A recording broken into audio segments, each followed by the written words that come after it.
ভারতে ছাত্র আন্দোলন শুরু, তুমুল আন্দোলন শুরু হয়ে গেছে মোদির বিরুদ্ধে। মোদি বাবু, এইবার তোমার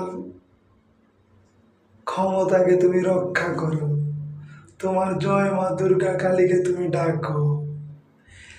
তুমি না সেই ব্যক্তি যে ভারতে বসে বাংলাদেশকে তোমার একটা পুতুল সরকার বসিয়ে ইচ্ছা মতো এই দেশটাকে তুমি ক্ষত বিক্ষত করে ফেলেছো।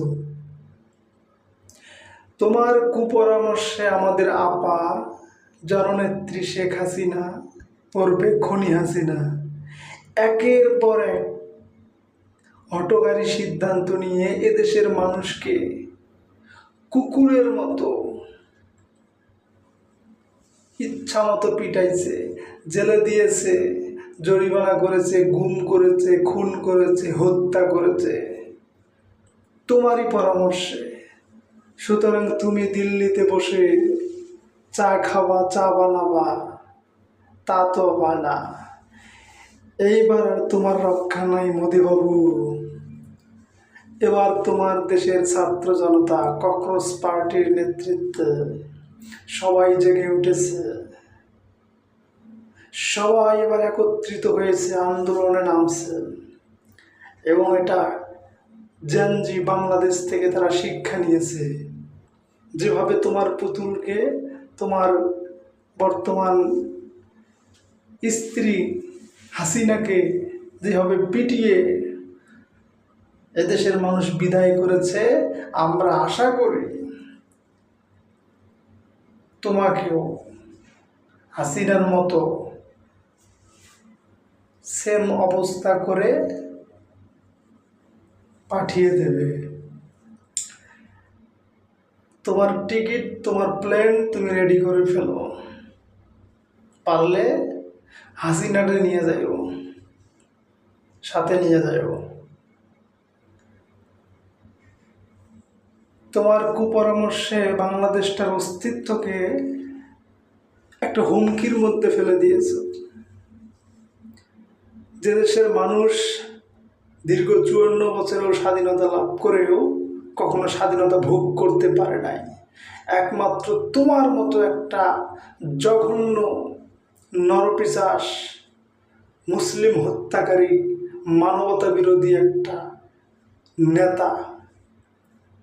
এবার তোমার রক্ষা নাই, তোমার পতন হবে তোমার দেশের সাধারণ ছাত্রদের মাধ্যমে। আর আল্লাহ ছাড় দেয়, ছেড়ে দেয় না। মোদিবাবু, তুমি যা কিছুই বলো না কেন, তোমার অন্তত এবার ছেড়ে দেওয়ার কথা না। পৃথিবীর ইতিহাসে ছাত্ররা কখনো ব্যর্থ হয় না। ছাত্ররা যখন যা নিয়ে মাঠে নামে তা তারা বাস্তবায়ন করেই ছাড়ে। সুতরাং তোমার এবার রক্ষা নেই, এবার তোমার রক্ষা নাই, এবার তোমার রক্ষা হবে না। কোথায় লুকাবা, কোথায় লুকাবা, কোথায় যাবা? তোমার দিন ফুরিয়ে গেছে, তোমার বেলা ঘনিয়ে এসেছে, তোমার সূর্য এখন অস্ত যাবে। 9 সালে হাসিনা ক্ষমতায় আসার পরে একটানা একের পর এক সেঞ্চুরি করে সে ক্ষমতার থেকে পদত্যাগ তো করেই না, তাকে কেউ হারাতেই পারে না। 14 সালে তুমি আসার পরে আজ পর্যন্ত তুমি ভারতের সরকার হয়েই যাচ্ছ, মানে হাসিনাকে অনুসরণ করতেছ।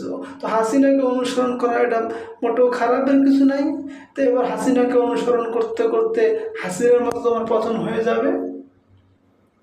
তো এবার কোথায় পালাবা, কোথায় যাবা, সিদ্ধান্তটা নিয়ে নাও খুব দ্রুত, কারণ সময় নাই।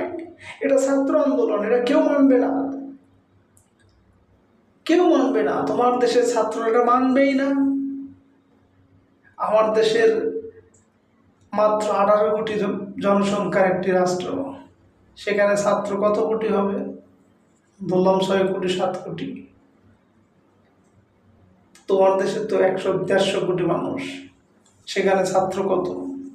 কমসে কম 50 কোটি। তোমার রেহাই কেমনে হবে বলো? ও মোদিবাবু বলো।